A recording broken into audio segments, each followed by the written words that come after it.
Heavenly Father, we come to you today with humble hearts, seeking your guidance and wisdom as we begin this program. Lord, we ask that you would bless every person who has gathered here today, and that you would be present with us in a special way. We pray that this program would be a time of learning, growth, and fellowship for all of us. Help us to listen to one another with open hearts and open minds, and to support one another as we strive to serve you in all that we do. Please give us the strength and the courage to follow your will and to use the gifts and talents you have given us to make a positive difference in the world. We pray all of this in your holy name. Amen. Ayan, hello at magandang gabi po sa ating lahat and welcome to Professional Development 101 webinar on developing communication skills for workplace success, brought to you by Scale Up Training and Development. So, ayan, thank you so much po everyone for joining us tonight, and wini-welcome ko po yung mga participants natin na andito sa Zoom. And of course, hindi makakalimutan din yung mga participants natin ngayon na nakatutok sa Facebook live stream. So tonight marks the beginning of our professional development series, where magpo-focus tayo on building the essential skills na kailangan to succeed in the modern workplace. So, before po tayo magsimula, please be reminded of the following. First, please keep your microphones muted to minimize background noise. Second, use the chat box responsibly for your questions and comments. Third, let's respect our speaker and fellow participants at all times. Fourth, stay focused and engaged throughout the session. And lastly, kung kaya po, please keep your cameras on to make our session more interactive. So, gaya nga po ng sinabi ko, this webinar is actually unang session siya, and officially launches our professional development series. So for this session, we focus on developing communication skills, understanding kung understanding how effective workplace interaction influences ang teamwork, ang leadership, ang growth ng inyong mga career, and of course, ang inyong professional credibility. So, without further ado, our mentor for tonight is a communication specialist and operations manager, a political advisor, political campaign manager, and public relations specialist. They are a licensed securities representative, a certified trust professional, a certified UITF sales personnel, a certified financial markets professional, and a certified advanced equity analyst, and a member of the Financial Education Association. So, let us all welcome Mentor Matias Reyes. Thank you very much, Rain. Magandang gabi, everyone. Before we begin, I would like to know where are you guys coming from? So please put in the comments kung saang city kayo galing or where you are in the Philippines. So I may know sino yung mga kausap ko tonight.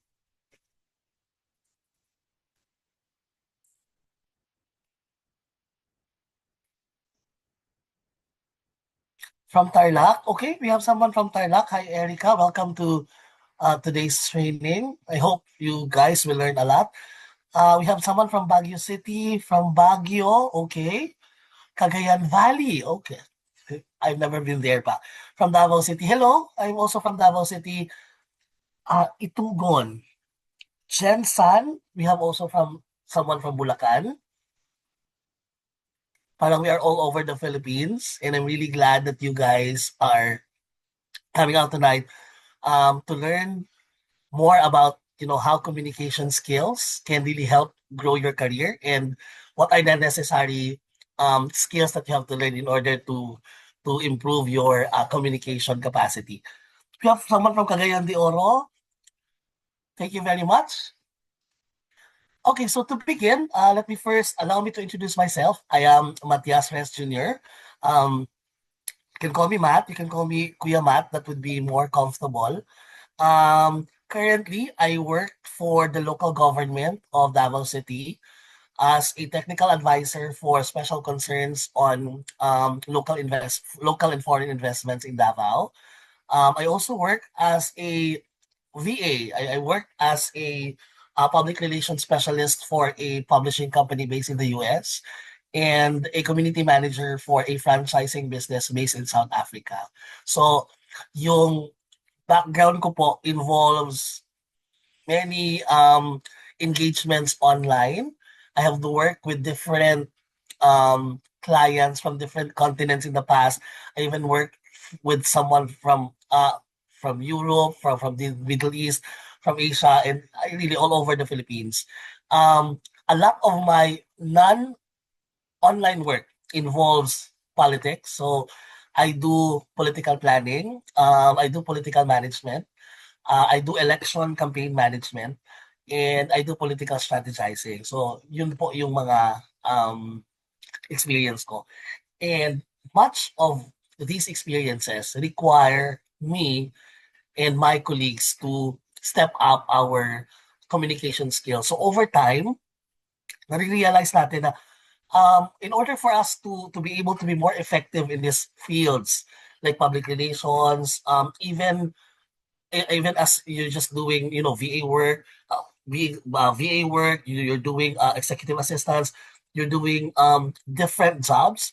Communication skills is a really necessary requirement in order for you to, number one, create a good working relationship with your peers. Second is it helps you become more proactive in the dynamics of your workplace environment. And third is that it really helps you step up in the career game. It makes you people notices you, people come up to you, and um, because of this, and in the past years, I have developed my communication skills and I've also developed different communication skills modules. So ito po, ang pag-uusapan natin tonight is one of the basic modules that we created for workplace development and what role does communication skills play in the workplace. We also have communications management for C-suite executive. We also have communication skills for public officials, communication skills for barangay officials, communication skills for um, uh, training with engaging with the armed forces. I also worked kasi in the past also as a journalist. I was a writer. So we also developed this communication skills, journalism communication skills. So iba't ibang facet yung when we talk about communication, iba-iba yung itsura niya, iba-iba yung facet niya. Tonight, what we'll be discussing and what Scale Up requested me to give to you guys is a talk on developing communication skills for the workplace. So I will share my screen.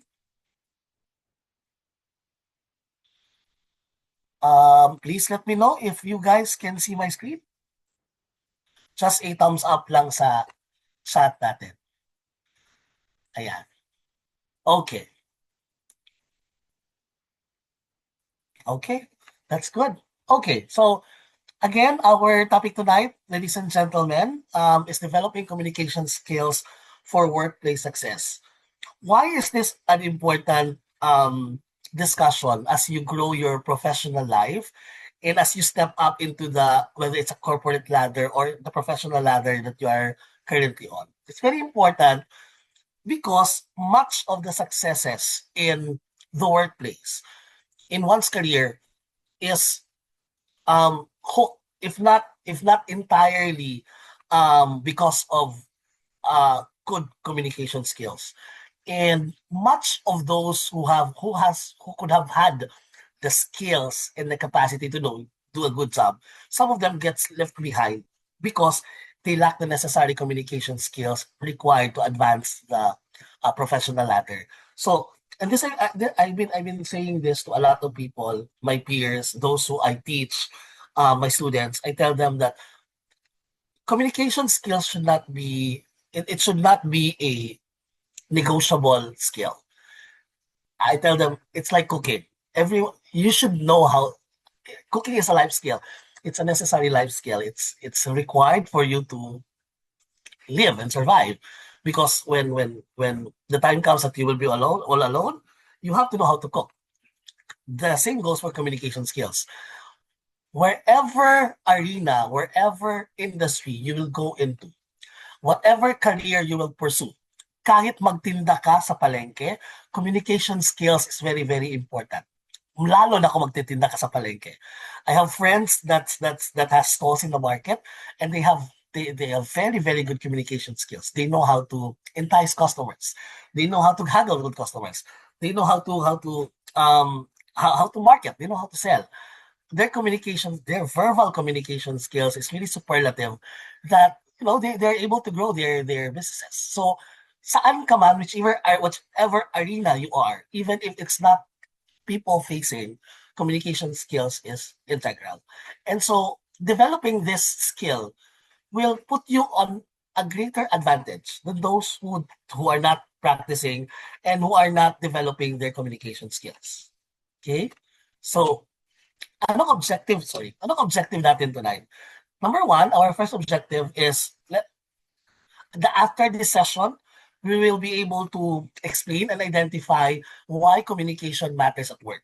Bakit kailangan na meron tayong good communication skills, and why do we have to foster a good communication environment? Second is that, and it's very important, that we will be able to identify ano yung common communication barriers. What are the barriers that hinders effective and good communication, and why we should be watchful of these barriers. And number three, we'll be able to practice key workplace communication skills. Ano itong mga skills na to? Ano ba dapat yung, in order for me to develop my communication skills, ano ba dapat kong matutunan? Ano ba yung different particular skills that I need to be working in? So yun yung mga pag-uusapan natin. And hopefully, by the end of tonight's session, you'll be able to do all of these things. While we go with this, if you have questions, please do not hesitate to share it dito sa chat natin, and I'll be on the lookout for our chat. Okay? Sige. Workplace communication. What is workplace communication? Pag sinasabi natin, okay, workplace communication, what makes it different from other forms of communication? Ano ba yung particular character niya? Number one, workplace communication is all about sharing information and ideas. Why? Because if in the technical part of the job, brainstorming, decision making, speaking to if your work is people facing, speaking to your customers, if your work at the back end, talking to your teammates, fostering good communication between your teammates, sharing your ideas, providing information regarding the business, regarding the workplace, providing information regarding your product, regarding the services, providing information that could benefit or that could disadvantage your co-workers. So it's a sharing of information and ideas. That's what workplace communication is. Second, workplace communication is all about expressing expectations. Most of our managers are they always tell us what they would want us to do. Most of your bosses would tell you, okay, I want this done, I want this done, and I want this done. The communication has to be two ways also. Workers should be able to express also their expectations of the job, of the expectations of how considerate the bosses should be when it comes to deadlines and stuff like that. So it's expressing your expectations regarding everything that involves your career or involves your job. One important aspect of workplace communication is to build understanding. A business only thrives if all its components are in harmony. And they can only be in harmony if they understand each other. And they can only understand each other if the communication among these components and among these pieces, among these departments are cohesive, harmonious, open, respectful, mindful, and consistent. So without consistency in building workplace communication, it would be hard to understand each other. Without the proper communication channels, without fostering a good communication environment, it would be hard to build understanding. And often this leads to workplace conflict, which a lot of us don't want to experience. Okay? So why does communication matters at work? Bakit kailangan? Pwede naman siguro hindi ko lang kausapin yung mga kasama ko. So why communication matters? Good communications results in three things. It fosters better teamwork. If you feel that for newbies, if newbies feel that they are included, if people within your organization feels respected, heard, and appreciated, and that's communicated, they do better. They perform better. Many studies in the past and recently has shown that good communication leads to a good disposition in the workplace. And a good disposition among employees lead to better efficiency and higher productivity. And this is not just theory. This is backed by science, and many people could prove that. Even you could prove that. If you feel comfortable in where you are working, if you feel like you can talk to people, if you feel like they you are being heard, like you're being respected, you feel comfortable, you perform better. If you work in an environment that you feel like, okay, we'll just be following orders, and that the top management is always do this, do this, do this, do this, it now becomes, I only work because I need the money, and that you dread going to work every day. So communication in good communication inside the workplace allows individual to perform better. And when individuals perform better, all of the individuals within the team, they create better teamwork. Kung hindi maganda disposition mo, you would not be working well with your workmates. You know, irritable ka, ayaw mo kausapin, bahala na siya, problema niya na yan, all of those stuff. But if you are in a good disposition because communication is being fostered, you build better teams. And better teams means better results for the group and for the company. Communication is also necessary to avoid mistakes in the workplace. A lot of mistakes errors and misunderstandings that happen in the workplace is because communication was very flawed. Okay? Hindi na-relay ng maayos, hindi na-explain ng maayos, hindi na-explain to the people who should have listened. Eh, bahala na sila, basta I put it on the email or nilagay ko yun sa company board or sa company board namin. It's up to them. Many mistakes happen because people fail to communicate properly. And when you communicate properly, you make fewer mistakes inside of the workplace. Okay? Another thing why communication is really important is because it builds stronger relationships. And during all of my experiences in the past, this is the most important thing of why, and this is one of the biggest reasons why I decided to level up my communication skills. Because I want to build stronger relationships. Why? Because jobs come and go. In this era, with turnover is high, with people getting bored easily, and with a lot of opportunities for people to go to work, people come and go. But if you build stronger relationships, these relationships will go beyond professional.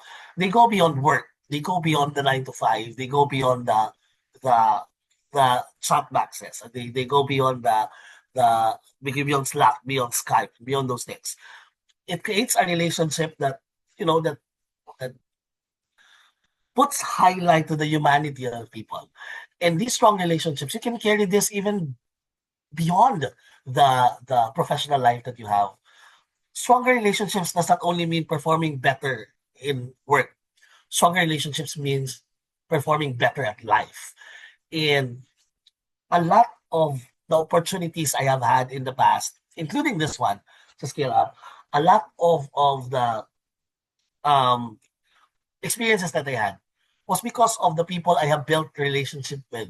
No, scale up is the brainchild of my good friend Piper, and we had worked in way back in 2010, I think. It's a very long time. And we have still been we were still communicating all through the years. We worked for less than a year. I think it's just a few months, but we were able to build a stronger relationship that right now we're still working with each other through the years. And whenever she has programs like this, and whenever I have a program like this, we always support each other, and that's the kind of relationship that you would want to foster inside of the workplace because it goes beyond the desks, it goes beyond the computers, it goes beyond the biometrics, and it goes beyond the context and the confines of the work environment. So that's why it really matters. Okay. Well, okay. So what happens when communication fails? Ito lang nangyayari. So a lot of things could go wrong if communication fails. Inside the home, if communication fails, children felt that they are neglected. The parents feel that they are not respected and they are not included. All their parents feel like they are being abandoned. In relationships, in couples, the lack of communication leads to the deterioration of interest in the relationship. Um, it leads to suspicions. It leads to a lot of conflicts. It leads to a lot of unhealthy um, reactions because of the lack of communication in inside of the workplace. Poor communication or lack of communication results in conflict and tension. I'm sure you understand that already. It creates conflict between people. Kung hindi maayos sa pakikipag-usap mo sa akin, ay hindi din kita gusto. And it creates a hostile working environment. It creates tension.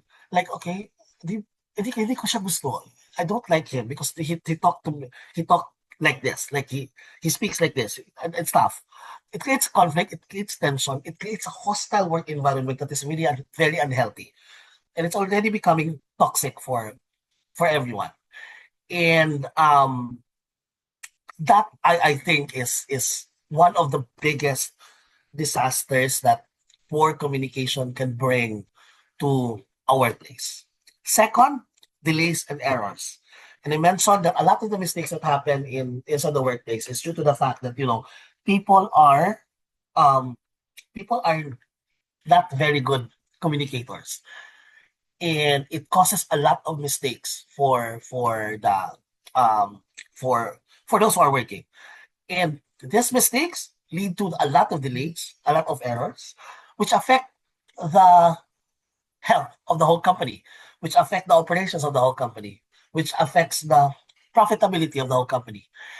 And because of this, people are at risk of being terminated. The business is at risk of being bankrupt. Um, Everyone is at risk because of these delays and errors. And much, if not all, of these delays and errors are caused by poor communication. Another thing, and more very important, I think a very grave effect of poor communication, low morale of people. You don't like going to work. You don't like speaking to you don't feel like speaking to your workmates. You feel like work is a present that you have to go to every day. It's a toxic environment that you have to go to, and you just have to kailangan mo lang talagang puntahan para you get a paycheck at the end of 15 days or at the end of the month. And it's not healthy for everyone. It affects you, not only your professional life, but it affects your well-being. It affects your confidence. It affects um your how you it affects your body, and that's true. Low morale causes fatigue. Low morale causes headaches. Um, a lot of the stresses that people experience in the workplace is because of low morale.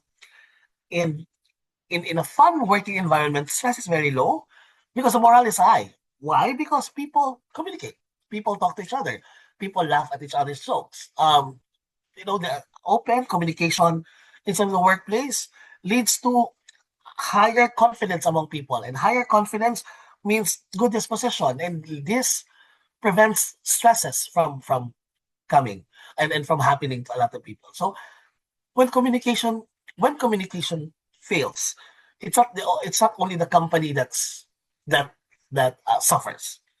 The people suffers, the team suffers, and you will suffer. So this is poor communication skills. Poor communication is a very big deterrent to growth, personal, professional, and even for the company. So that's why we have to develop our communication skills. Now, if you have good communication and if you have good communication skills, you will easily get hired. Believe me, interview first pa lang, interview. That's your first step towards employment. Your interview. Kailangan na magaling yung communication skills mo. Even if, and this is a reality, that employers, HR people, recruiters, even if you sound like, if you really, even if you're really good at the job, but if your communication skills are poor and you are not able to express yourself efficiently, effectively, if you are not able to expound your thoughts and express your thoughts, they get discouraged. They feel like, okay, you just don't fit in the company. You just don't fit inside. Why? Because everyone expects you to be able to expound or give more information about what you can do. And poor communication skills, and if you don't have the necessary communication skills, you tend to feel inferior. You cannot express your thoughts. Ang daming nasa loob ng isip mo, but you can say it. Gusto mong i-explain, but you can't put it into words. Why? Because you have poor communication skills. And what happens when that happens? The recruiter, the interviewer feels like you are not competitive enough, that you are not who you say in your CV, in your resume. And that creates a gap. And chances are you won't get hired. The next person who is, if you are the best at the job with poor communication skills, the next person who is mediocre at the job but has very sharp communication skills may have higher chances of being hired than you if your communication skills is really that bad. Um, and this is a reality. Many of our local developers, IT people who have magagaling in their line of work, they're the best. I have worked with them, magaling sila. But it's hard for them to get to get employment um online kasi I encourage them, if you work locally, eto yung starting salary mo, and then you get as much as this as you progress in your career. But if you work online, if you work with companies in the US, companies in Australia, companies in Europe, you get this starting salary. That's bigger than what you could get years ahead in your local job. And you can get as much as this. So it encourages, oh no, di ba? It's the same work.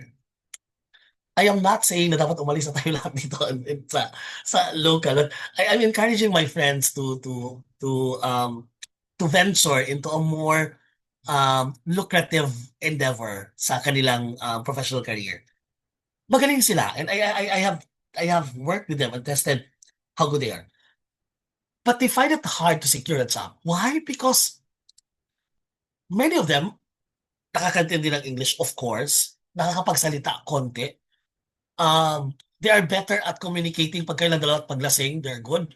But when it comes to, sitting down with a recruiter and answering questions, which minsan nga I sit down beside them, para pakinggan lang what, sabi ko, I have to sit down. So wag mo lang akong pansinin para makita ko lang saan yung mga gaps nung answers mo at saka saan yung problema. So I can identify. When I sit down beside them, some of the questions that are being asked are something that they can really, really answer. Madali lang sa kanila, supposedly. It could have been really, really easy for them. 1, 2, 3, 4, 5. The problem was that they did not have the communication skills required for them to be able to expound and break down those things. So pagkatapos sabi ko, after the interview, ito, tinanong ka lang ganito. Di ba alam mo to? Sabi niya, oo, kasi ganito lang yan, ganito, ganito. O, then, why did you not answer? Sabi niya, because they cannot express themselves. So I encourage them that while you're honing, improving your technical skills, you have to improve also your communication skills.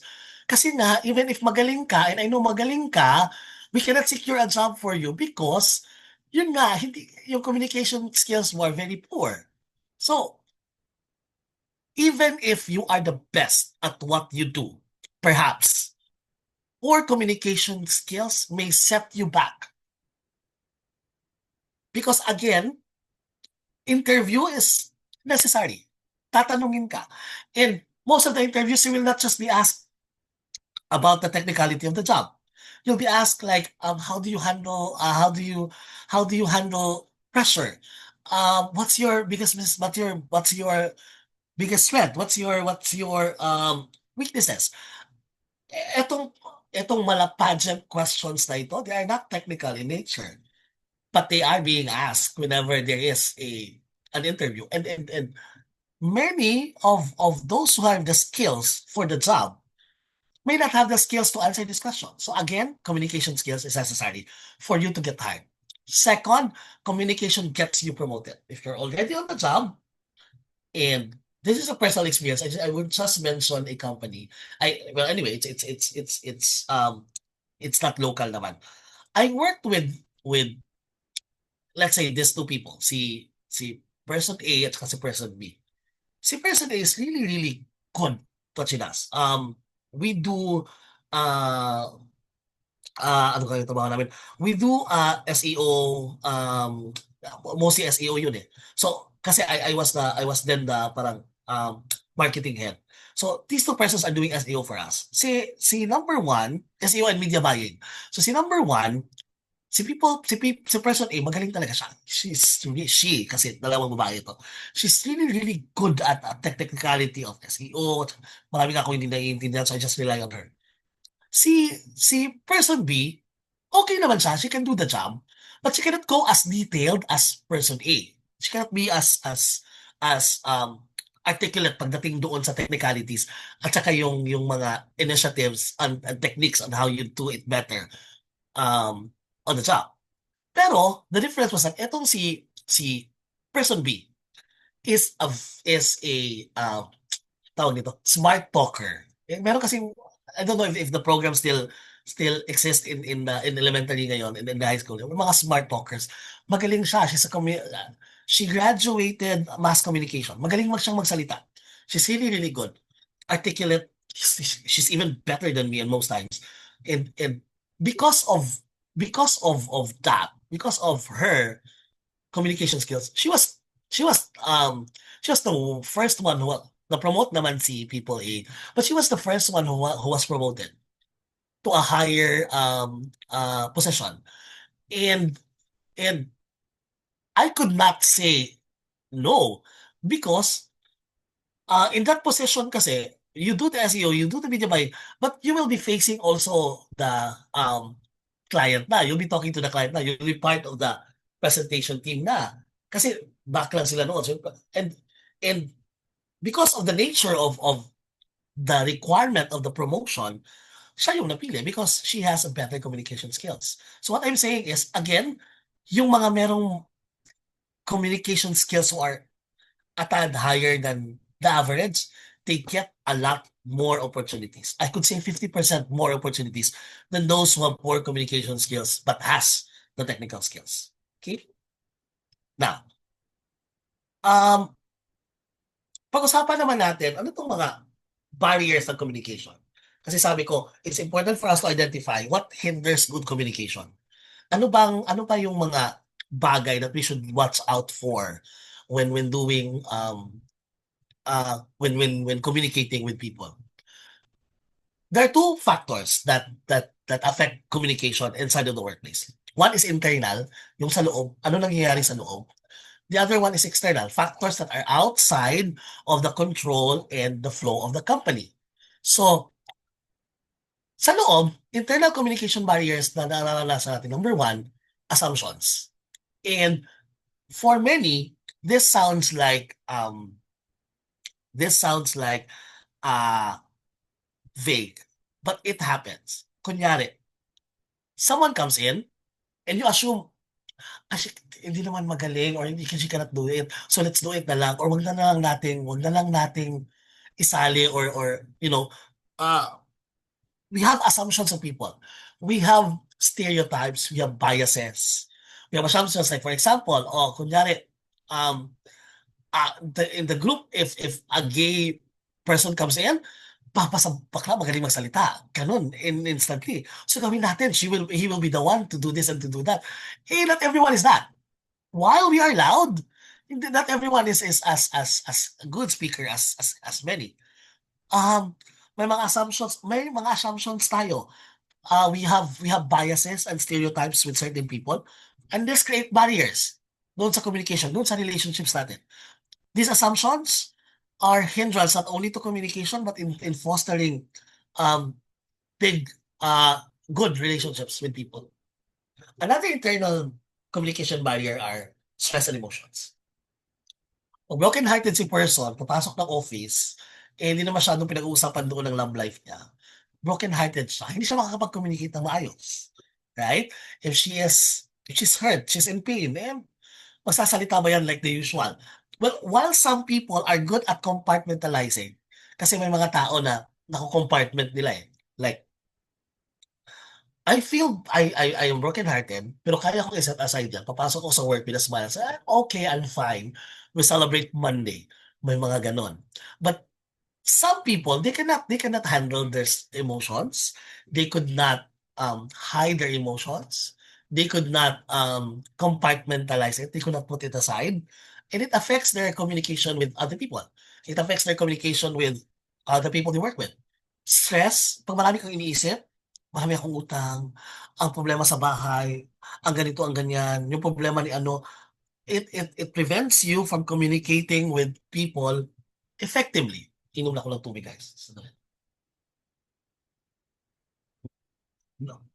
And because of stress and emotions, and yung assumptions, medyo carry pa kasi eventually, nare-realize natin, okay, hindi naman pala. And once na na-discover natin na mali yung assumption natin, tuloy-tuloy na yung magandang communication. Pero si stress at si emotions, it comes every now and then. Hindi mo alam kailan masistress yung kasama mo, hindi mo alam kailan ka masistress. Hindi mo din alam kailan ka magkakaproblema emotionally. So this is a very, very real and it's happening to everyone. And this prevents good communication from happening inside of the workplace. Okay? Another factor is poor listening. Kasi, pag sinasabi, eto kasi yung, this is one of the common perceptions that I try to get into people's head. When we say communication, yung communication kasi, ang palagi natin napipicture out is yung pagsasalita, yung pagsusulat, yung you as the conveyor of the message, yung ikaw yung magpapadala ng mensahe. Part of the communication is listening. The capacity, the ability to actively listen is one of the foundation of good communication skills. So, while we work on our speaking and writing, we also have to work on our listening. So hindi pwedeng yung communication skills mo is only biased towards you as the conveyor of the message. It should also be biased as you being the receptor, the receiver of the message.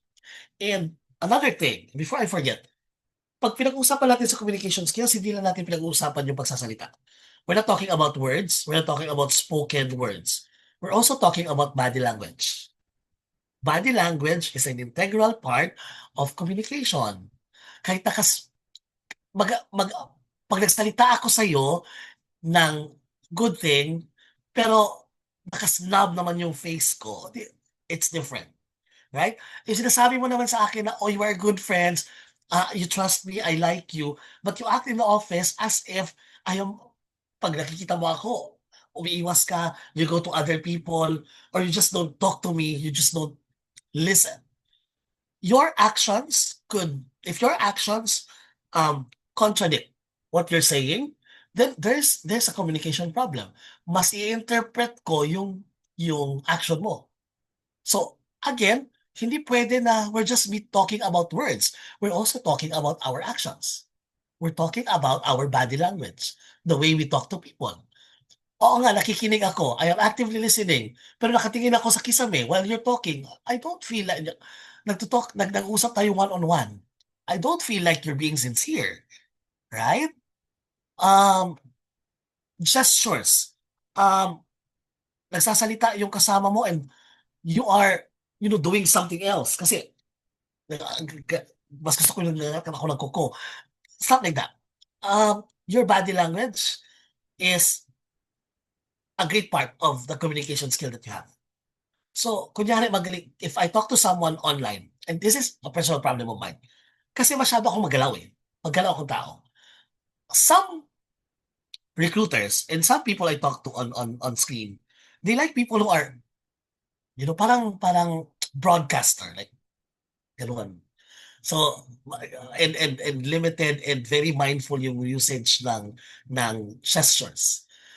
Some people are magaling talaga when it comes to using their hands, using their eyes, like changing their tones, magaling. And it adds to it doesn't only add to the beauty of the words, it actually adds to the image. People who know how to use body language properly becomes more authoritative. Those who know how to use body language effectively, they become more approachable. Because they're not stiff like that. Di ba mas maganda, mas magaling kausap yung feeling mo nag-enjoy. So, because this communications, itong way of communicating na ganito is very important because the human brain does not only processes words that they hear or the words that they read. The human brain also processes your reaction. Di ba nga kahit nag-uusap tayo, pag kunyari may kukunin saglit sa gilid, papapatingin din tayo sa kamay. Because our brain also interprets how this person is acting right in front of you. So kung may gagawin siya out of the ordinary, parang simple, oy, ano yon? Oy, may ano yon? Ano yon? And I know this kasi tinanong ko na to sa a lot of people. Because I experienced this when I was young. I was afraid to ask people. Pero totoo yung kinakausap ka ng tao, pero tumatango-tango ka lang, pero iba yung iniisip mo. Iba yung iniisip mo about the person. And yung pagtango-tango mo becomes superficial. Mararamdaman ko na, oh, iba nang iniisip nito. Right? So, again, be mindful of your body language, be mindful of your gestures and your actions as you communicate with your workmates. Next. Sino pagsalita? 30 minutes pa lang yun? Okay. External communication barriers. Ano yung mga barriers that we experience nagagaling from external factors? Number one, noise and distraction. Siyempre naman, pag maingay, that's already given. Wrong communication channel. And this is true. If something is really, really important or crucial or should not leave any room for other interpretation, you should call rather than chat. right? Hindi lang kasi, most kasi, nakakapagod mag-type. Di, tatawag ako. Pero in many cases, there are things that must be discussed verbally rather than being chatted sa'yo. Kasi mag-iiba yung kasi si chat walang intonation. Si chat walang gesture. Si chat is just chat. It's plain words. And the same in marketing. Some things are better said over the phone than over email. So, dapat alam mo yung proper communication channel na gagamitin mo. In order for you to effectively convey whatever you want to convey. If it's something personal and affects the person, that really affects the person, and it's sensitive matters should not be discussed on email or on chat. The best way is to call over the phone. If the matter is personal conflict, it's not good to write it on email. The best way is to talk face to face, direct, instead of the room. So you have to identify ano yung tamang communication channels na gagamitin in order for me to effectively and better convey my message and would not leave for room for wrong interpretation. Another communication barriers, cultural differences, and not only cultural, but language differences, right? And this is kind of self-explanatory. Cultural differences, for example, um, may mga ano pa yung pwede kong i-example? Okay. For some culture, giving gifts during the first meeting, kasi I work with the local government in receiving diplomats and from other countries. May mga culture na when you give them a gift on your first meeting, it's a sign of respect. Especially when conducting business. Pag mag-gift ka, it's a sign of goodwill and friendship. However, may mga culture na not really against it, but they feel like gifts on first business meetings are bribes. Right? So, etong cultural differences na ito should be are important in business negotiations. May mga culture na ine-expect talaga sa atin okay lang naman pag-usap tayo ng negosyo, walang problema. Wala kang ibibigay, okay lang naman. But in some culture, pag-usapan natin negosyo, pupunta ako sa bahay mo, pupunta ka sa and there's no token or it feels off. It feels like okay, there's something missing with that meeting. So, may mga cultural differences that we have to take note of in order for it not to be a barrier in the communication between us and our workmates. Okay, before we talk about the communication skills that you need to learn, usap muna tayo guys. Ano yung mga barriers of communications or that you have run into? Ano din yung mga scenarios or result ng isang scenario, isang instant na poor communication costs you something or anything. So, let's talk about different scenarios at saka yung problems, barriers that you experience in communicating with your workmate, with your bosses. May mga instance ba na ganon? What are the common, pagbalikan natin yung barriers. Ito yung barriers. Assumptions, stress and emotions, poor listening. Alin dito yung madalas nyong nai-experience within the workplace that you are right now? Or if you're a student within the school, within the classroom. Saan dito? Anyone? What are the internal communication barriers that you often experience in the workplace or for students in the classroom? Or ano pang ibang barrier that we have not discussed here that you think are preventing you from having good communication with your team or with your bosses? Sige, maghihintay ako ng reply. Anyone?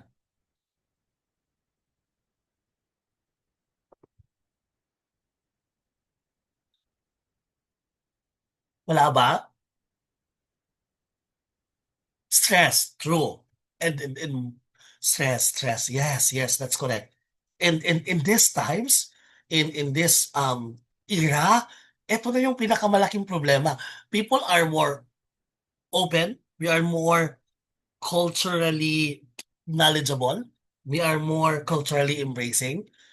But yung stress, yung most problem that we had. We feel like the world is closing in on us. Ang daming stresses today. Financial stress, relationship stress, family stress, my stress pala because of the health. I have this friend na who's if I have the right if I don't if I'm correct, he is a hypochondriac. Um, feeling niya may sakit siya na fatal, na severe. And wala naman. Well, the doctors is saying na wala kang sakit. You are all normal. But it affected his personality. Nalalagas yung hair niya, pumayat siya. Kasi nga hindi siya makatulog ng maayos, um, naapektuhan talaga yung physical health niya. Just because stressed siya of the thinking na may sakit siya, even if wala. Aside from that, nagiging irritable na rin yung person. Hindi na siya masyadong sumasama sa amin. Feeling niya, and we don't do it. Feeling niya, we are laughing at his back because sa situation niya, feeling niya we are hiding things from him, stuff like that. So stress really gets into people in a lot of ways, in a lot of different ways. Aside from stress, meron pa ba kayong well, aside from internal barriers, pag-usapan natin yung mga external barriers, meron ba?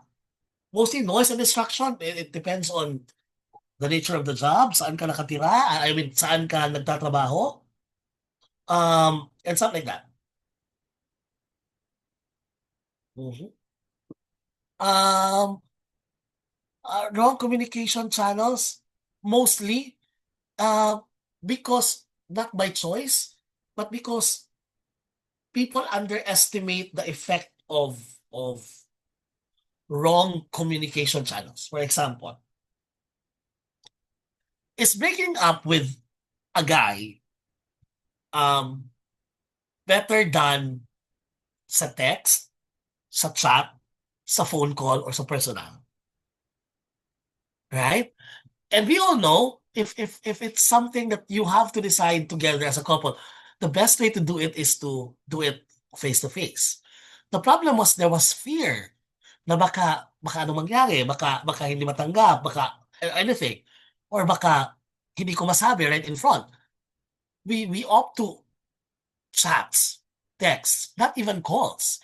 And we know na this is not, and we know this is not the right communication channel. But a lot of people use it anyway and prefer it anyway because of the fear that they have.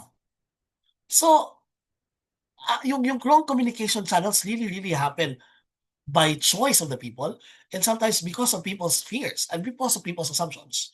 So, it's very important for us to be able to be mindful of the communication channels that we use in our day-to-day working environment.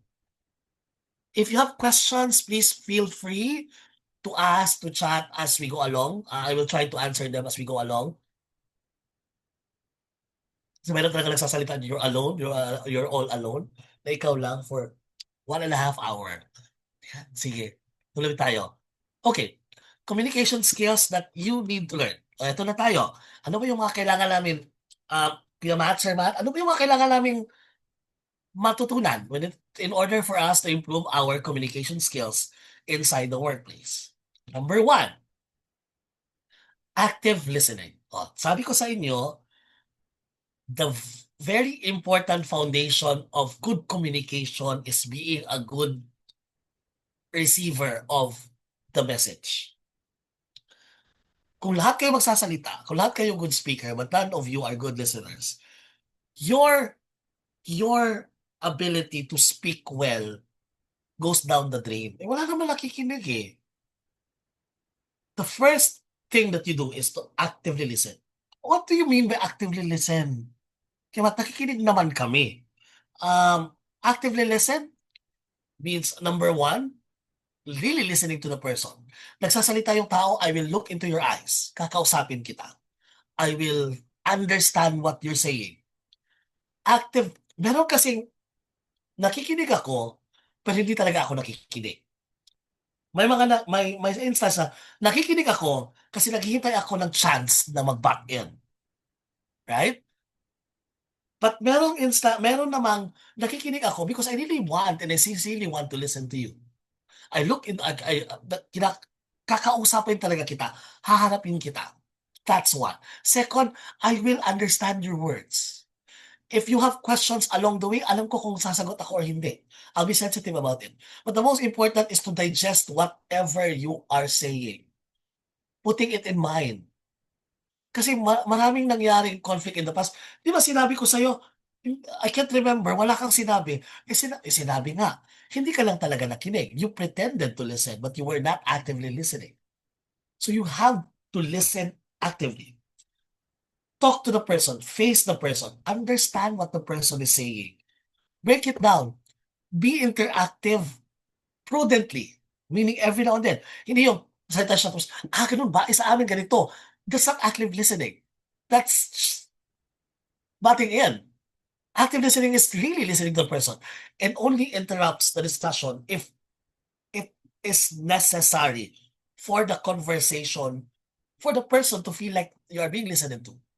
Gesture, saying, really? And that using connectors, repeating their words. There are a lot of ways to make the person feel like you're actively listening. But the most important thing about you as the active listener is to really listen and understand the depth, the reason, and the details of what the person is talking about. If you're not a good listener, even if you are a good speaker, it will not last long. Believe me with that. Much of the knowledge, much of the things that we learn, that I learned, is coming from people who talk to me. And being an active listener allows me to observe all of those wisdom, allows me to get more ideas. It allows me to see the world through their eyes. And that's very important. Bakit mahalaga sa akin ang active listening? Because I mentioned to you that I worked in the past as a reporter for a newspaper, local newspaper here in Davao. And we do interviews of people. I experienced covering the war in Mindanao in 2008. And we were interviewing war survivors. We're interviewing mothers who lost 5 children. We're interviewing an orphan who lost his parents in the war. We're interviewing teachers who were still working in spite the bombings that are happening around. We're interviewing mothers who have just given birth to their children amidst the war. And active listening really played a very important role in that, because I could not write a good story unless I really listened to what they're going through. So active listening allowed me to be more effective in what I did as a journalist. And that's a very important skill that I still practice today.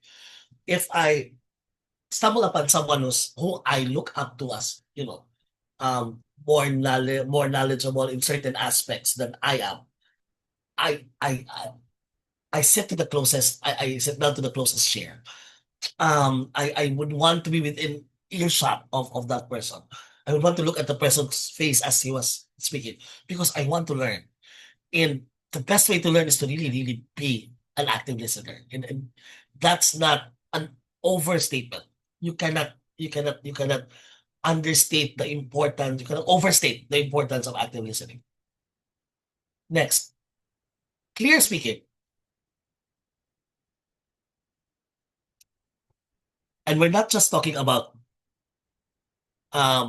being having a wide vocabulary. We're not just talking about being able to pronounce words well. Clear speaking is clear speaking. Being able to phrase your speaking correctly, not too fast, not too slow. Too fast, you have to know how to speak clearly without boring the person, without boring those who are listening to you. You have to be able to speak clearly and not too fast that some information gets lost in the words and gets lost in the speed.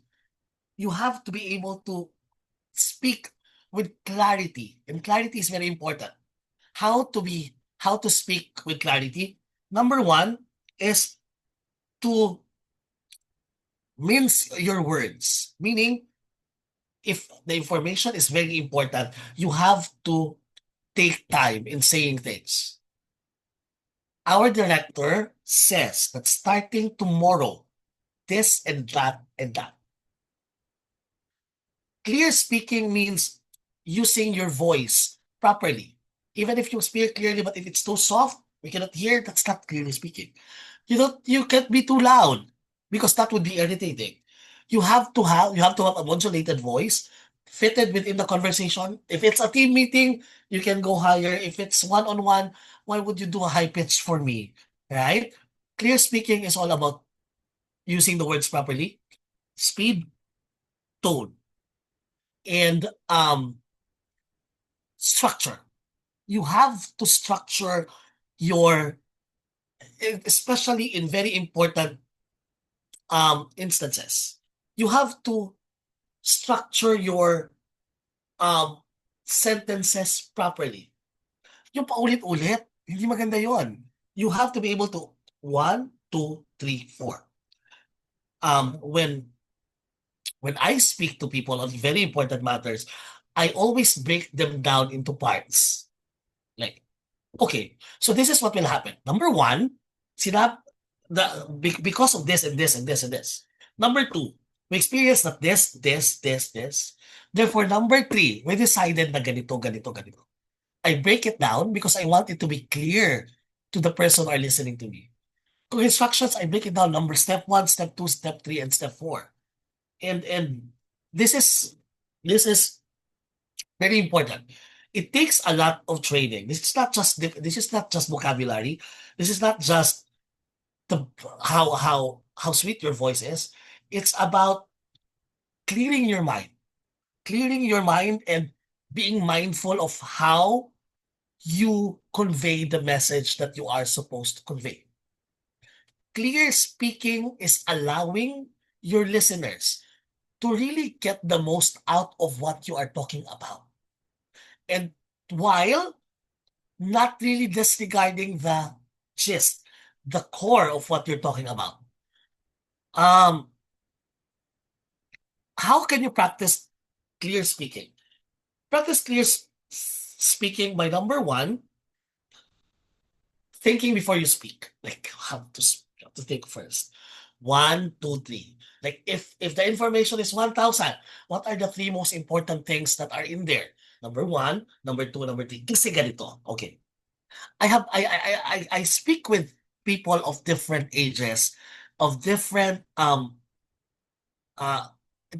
speaking capacities, communication capacities, intellectual levels.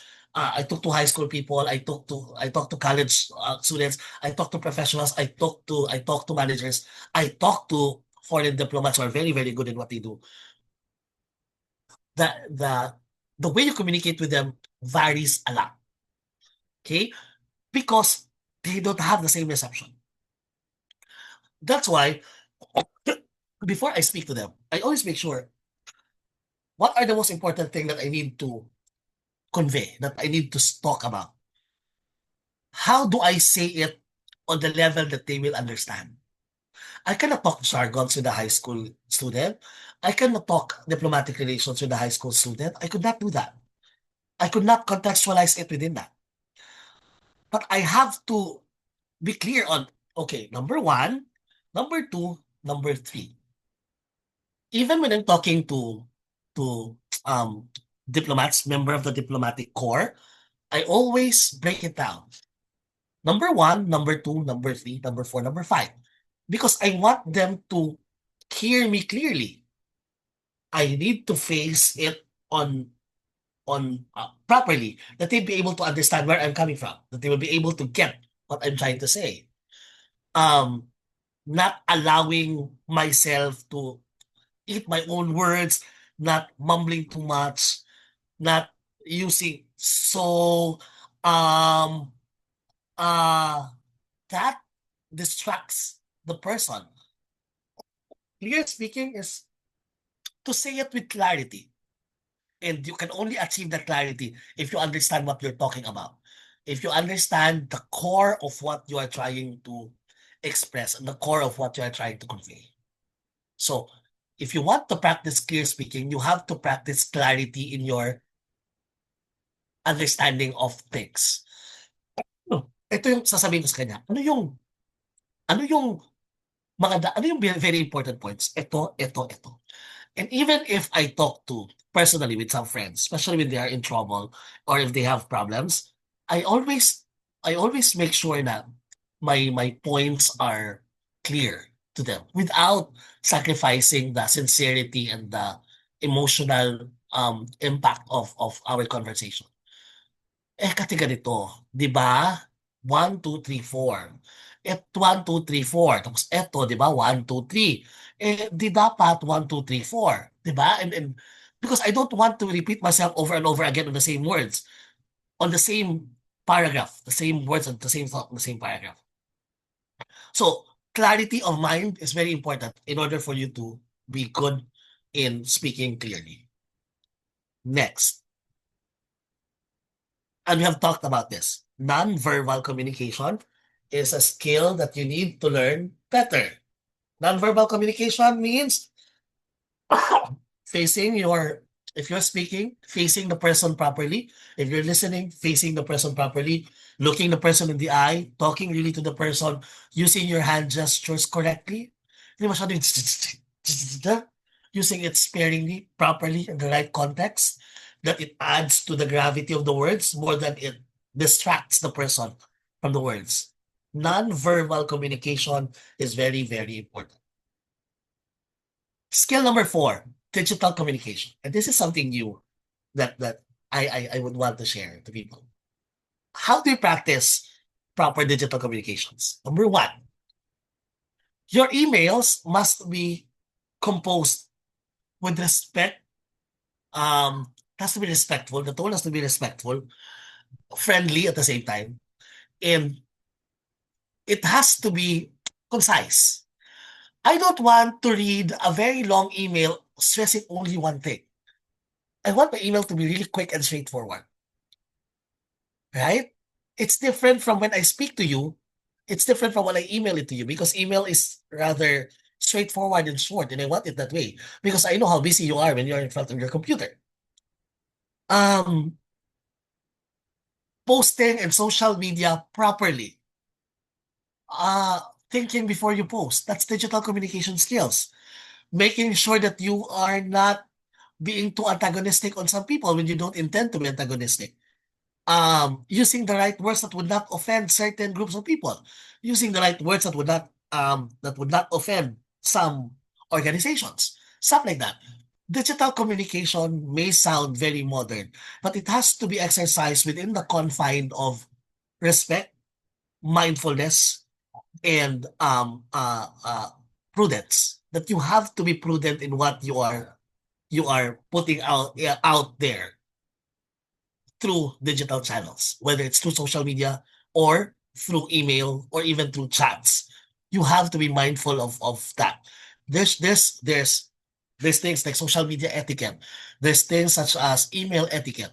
Like, do not email me during the weekends or at the middle of the night. for something that could wait for tomorrow.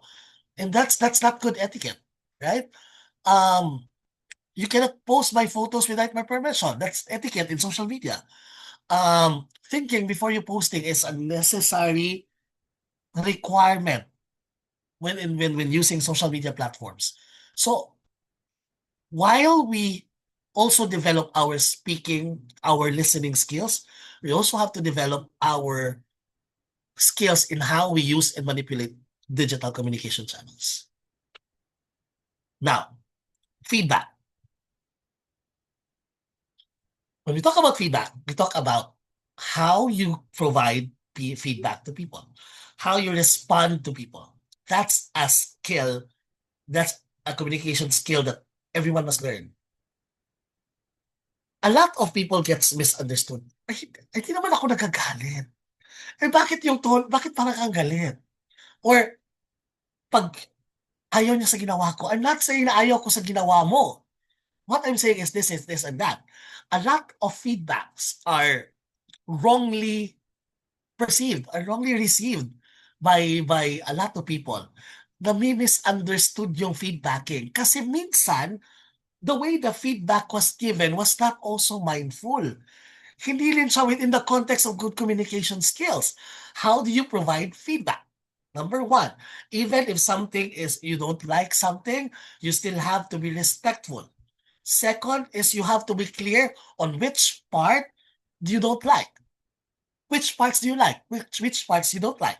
Especially when in terms of work. Feedback in terms of the this is what I like about you, but this is what you cannot say. This is what I don't like about you. That's not good feedbacking. This is what I like about you, and this is, I think, something that you can be better with. So we have to be careful in our feedbacking. Sensitive, mindful, prudent, but honest without being harsh. And we can be honest without being harsh. And that's something that we need to learn. Not only the words, but how we deliver it. What communication channels are we using in order to deliver that feedback? And that those are important things. These 5 skills, ladies and gentlemen, is necessary for developing your communications inside of the workplace. So, where do I start? Maraming nagtatanong sa akin, Kuya Matt, where do I start? If I want to be a good communicator, where do I start? Well, I start with reading. Reading books. And why? Because it, number one, you get to learn new words. Second is that you get to listen. Listen, meaning read and understand. It exercises your capacity to perceive and to receive the message. It expands your world. You become more knowledgeable. One thing that I also do is when I feel like my verbal communication skills are already slipping, meaning dahan-dahan na siyang, for example, if you're not used, Bisaya tayo, Tagalog tayo, if you're not used to you, if you are not frequently using English as a medium of communication within the workplace, even if we know how to speak English a lot, sa katagalan feeling natin parang parang I get rusty already. Hindi na ako maka-pronounce properly. When I was in college, ang galing ko ma-pronounce ng ganito, hindi ako nagkakamali kasi I usually exercise it. Pero dito sa workplace, since it's not the medium of communication, parang nawawala lang na yung skill. And it's true. Because verbal communication is a skill that you need to practice every now and then. What do I do? If I feel like my verbal communication skills is already slipping, the first thing that I do is, number one, I read aloud first thing in the morning. When you go to the CR, comfort room, I bring a book instead of cell phones. Most of the time, cell phones. Pero feel ko, if my communication, verbal skills are already slipping, I bring a book and I read at least 5 page aloud para ma-exercise lang yung jaw ko at ma-exercise lang yung throat ko in speaking English. So I do that periodically, regularly, because my communication skills is very, very important to me. So I read books out loud. Promise it will create, if you're someone that not too confident in your verbal communication, even if you know how to use the words, it's just that your pronunciation sometimes slips. The best thing to do is to read books out loud early in the morning, at least 5 pages. Do it in a month, and you will see the difference in how you speak, and how you enunciate words. So yun, that's my final tip sa inyo. Before we go to the question and answer, a few key takeaways that I want you guys to remember in today's session is number one, communication is a skill that you can learn. No? You cannot say na hindi ako magaling magsalita, hindi ako magaling sa ganyan. It is a learnable skill. You just have to learn it. Some people find it easy to learn. Some people find it hard, but it's not a skill you cannot learn. It's a learnable skill. Second, listening is powerful. I want you to put that in your head always, that listening is powerful. Having the capacity to actively listen is power in communication. And clarity prevents conflict. We have to be clear in what we say. We have to ensure that we are being understood properly, and we are clear in the messages that we are trying to convey. So these are the three takeaways that I would like you guys to bring with you as we come to a close in this webinar. But before we end, I hope you will indulge me in answering this in the chat. Your personal action step moving forward. Complete this sentence, and I would really read your responses. One communication habit I will improve is. Complete that sentence. One communication habit I will improve is that you would want to take action after tonight's webinar.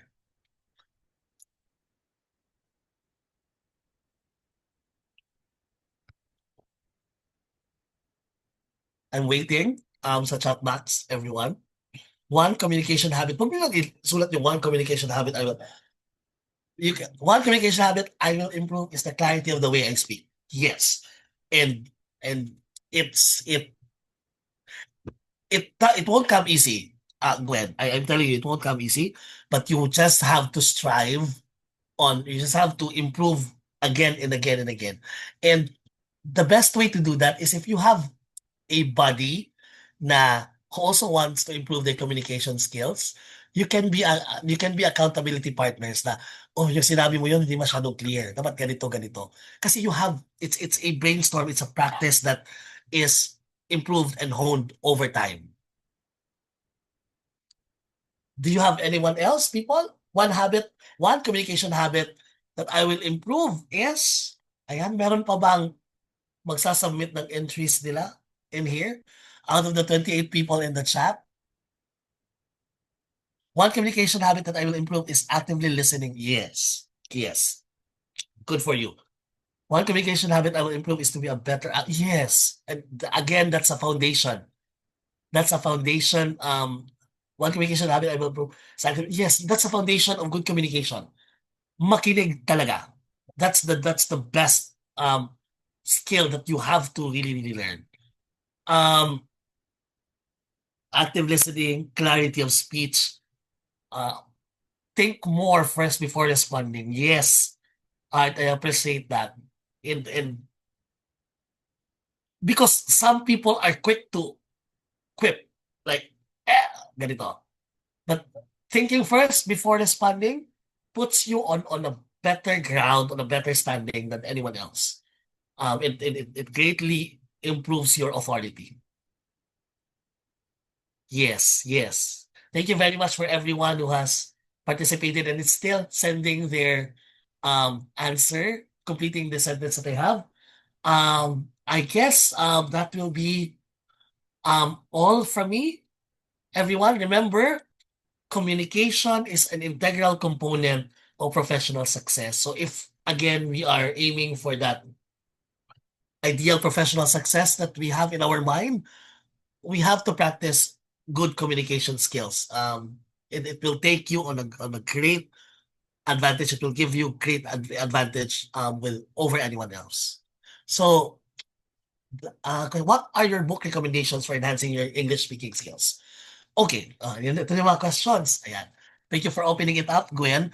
Um, ang suggestion, iba kasi yung genre that I'm interested in. I am more into crime mystery. So I'm at the I'm an Agatha Christie. I also love vampires. So I'm with Anne Rice. Ganon. So what I suggest is whatever books you feel like reading talaga. Kasi di ba maganda you just read and you don't understand and you don't appreciate it. What genres are you really into? Like right now, if you talk to me, Agatha Christie all the way, Anne Rice all the way, Joan Didion, those are my Andrew Greeley, those are my go-to books. Yung friend ko kasi is more on self-help. Sino ba to? Robert Greene, they are more on etong mga self-help books, uh, Tony Robbins, iba-iba kasi yung gusto natin na book. For as long as it will allow you to be more interested and it's again it's in the language that you want to be better at. So if you want to be really good at speaking English, so it has to be an English book. If you want to improve your Tagalog communication skills, it has to be Tagalog. Because sometimes, Tagalog is much harder than English, especially for us, no mga Bisaya. Any other questions, ladies and gentlemen? If you have.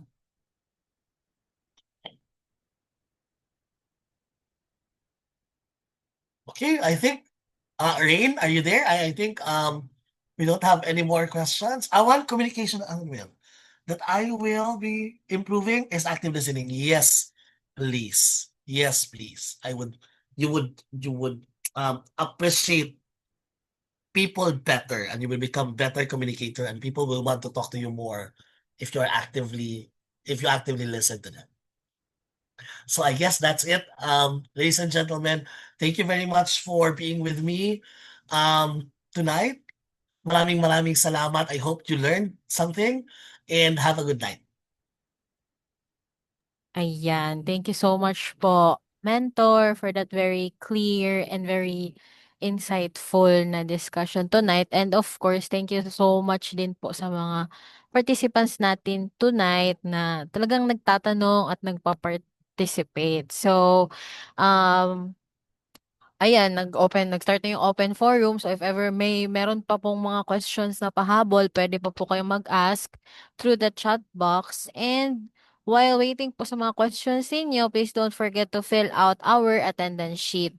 So, pwede nyo po i-scan yung QR code na nasa screen or you may just click the attendance link na isi-send that will be posted sa chat box. So, ayan, if wala na po talagang question, can you send po heart emoji sa chat para malaman po namin na okay na po at klaro na po lahat.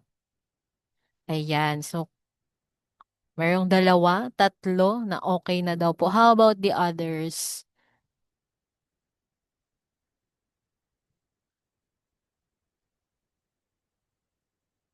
Ayan. Okay. So, ayan. Um, we would also like to invite you po sa aming mga upcoming webinars ngayong January. So if ever interested po kayo sa any of these topics na naka-flash sa screen, you can actually register now through again the QR code. So scan nyo lang po 'yan and then that will redirect you po sa mga registration forms. So for any updates, announcements, and future learning opportunities, please don't forget to follow us on our social media pages. So meron po kaming Facebook, Instagram, and YouTube. Just search for Scale Up Training and Development. Ayan, so, and I think there are no more questions or any other concerns. So that concludes Professional Development 101 webinar on developing communication skills for workplace success. Once again, thank you so much po for joining us tonight. Stay safe. See you in our next webinar. And remember, we are your scale up partner. Good night, everyone.